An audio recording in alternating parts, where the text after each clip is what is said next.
Cuarto domingo de Cuaresma. En ese domingo le decimos a Dios en el Salmo: El Señor es mi pastor, nada me falta. Estas son palabras de fe. Hagamos siempre la voluntad de Dios y confiemos en Él sabiendo que Él siempre nos cuida de todo mal. En la primera lectura del primer libro de Samuel, capítulo 16, versículo 1 y versículo 6 al 7 y versículo 10 al 13 meditamos. El Señor le dijo a Samuel que había elegido un nuevo rey que fuera a ungirlo.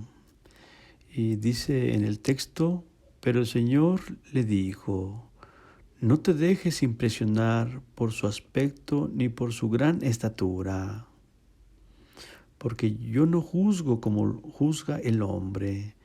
El hombre se fija en las apariencias, pero el Señor se fija en los corazones. Después que han pasado todos los hijos de Jesé, le pregunta Samuel a Jesé: ¿son estos todos tus hijos? Jesé respondió: falta el más pequeño, que está cuidando el rebaño. Samuel le dice a Jesé: llámalo, no comeremos hasta que llegue. Y dice en el texto que David, el muchacho, era rubio, de ojos vivos y de buena presencia. Tomó Samuel el cuerno con el aceite y lo ungió delante de sus hermanos. A partir de aquel día, el Espíritu del Señor estuvo con David. Muchas veces nosotros nos dejamos llevar por las apariencias y juzgamos a la gente sin conocer. Dios no es así. Dios mira el corazón. Aprendamos de Dios. Veamos cómo eligió a un chamaquito, pero esa persona de buena presencia va a hacer la voluntad de Dios. Claro, David en algún momento se equivocó, pero eso no tiene que ver que Dios elige, llama para que lo sigan, para ser mejores. Y David, por supuesto que fue una persona agradable a Dios, aunque haya fallado en algún momento. Dice en el texto que el Espíritu del Señor estuvo con David. Eso nos deja ver que Dios no abandona a sus hijos. En la lectura del Evangelio de hoy de San Juan, capítulo 9, versículo 1 al 41, meditamos: Jesús vio pasar a un ciego de nacimiento. Los discípulos le dicen a Jesús: Maestro, ¿quién pecó para que éste naciera ciego, él o sus padres? Jesús respondió: ni él pecó, ni tampoco sus padres. Nació así para que en él se manifestaran las obras de Dios. Mientras esté en el mundo, yo soy la luz del mundo. Jesús hizo lodo, se lo puso en los ojos y le dijo al ciego. El ciego fue, se lavó y volvió con vista. Y la gente se sorprendía al ver a este ciego de nacimiento con vista. Y ellos mismos estaban en confusión. Incluso los fariseos llaman al ciego y lo interrogan. El ciego les contesta: el hombre que se llama Jesús hizo lodo, me puso en los ojos y dijo: ve a Siloé, y comencé a ver. Pero los judíos no creyeron que aquel hombre que había sido ciego hubiera recobrado la vista.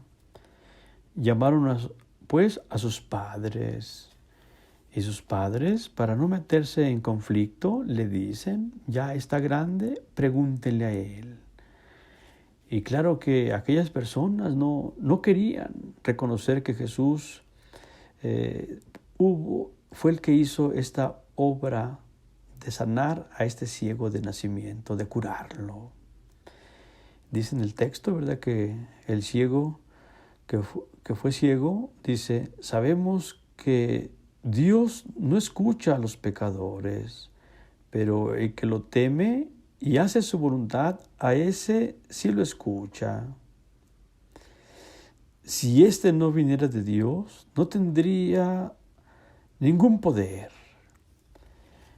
Vemos cómo el ciego da testimonio de que Jesús lo ha sanado, que Jesús es una persona que hace la voluntad de Dios y por eso es escuchado. Por eso quien imita a Jesús hace la voluntad de Dios.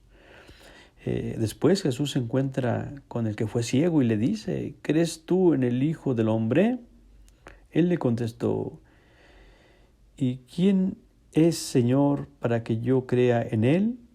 Jesús le dijo, ya lo has visto, el que está hablando contigo, ese es. Él dijo, creo, Señor, y postrándose lo adoró. Nos deja ver cómo aquella persona que se acerca a Jesús, lo conoce, lo va a amar, y después de amarlo lo va a seguir, y después de seguirlo lo va a anunciar. Así fue el proceso de este hombre que fue ciego, que Jesús lo sanó, que Jesús le dio la luz. Dice también en el texto que algunos fariseos le preguntaron a Jesús, ¿entonces también nosotros estamos ciegos? Jesús le contestó, si estuvieran ciegos no tendrían pecado, pero como dicen que ven, siguen en su pecado. Jesús nos ayuda a entender que aquella persona que es soberbia, aquella persona que no es humilde, vive en el pecado. Aunque crea que sabe todo, que puede todo, está ciego, no puede ver más para allá. Por eso, en la vida necesitamos acercarnos a Jesús, reconocer que necesitamos de su presencia en nosotros, reconocer que su palabra nos ilumina, dejarnos guiar por la verdad. Jesús es este camino que quiere conducirnos al Padre, pero es necesario que tengamos un corazón sencillo, un corazón humilde y aceptemos a Dios en nuestro corazón y hagamos la voluntad de Dios. En la segunda lectura de San Pablo a los Efesios, capítulo 5, versículo 8 al 14, meditamos una parte. Hermanos, en otro tiempo ustedes fueron tinieblas, pero ahora, unidos al Señor, son luz. Vivan, por lo tanto, como hijos de la luz. Los frutos de la luz son la bondad, la justicia y la verdad. Vemos cómo San Pablo les recuerda a aquellas personas que si antes vivían en el pecado y han conocido a Jesús, deben de apartarse del pecado, deben de caminar en la luz que es Jesús. Y caminar en la luz significa vivir en la bondad, vivir la justicia y vivir en la verdad, es decir, vivir en Jesucristo para hacer la voluntad de Dios. Le pedimos a Dios en esta celebración, en esta meditación de la palabra de Dios, que nos ilumine siempre, que caminemos en la verdad, que hagamos la voluntad de Dios por intercesión de la Virgen María. Esto le pedimos a Dios.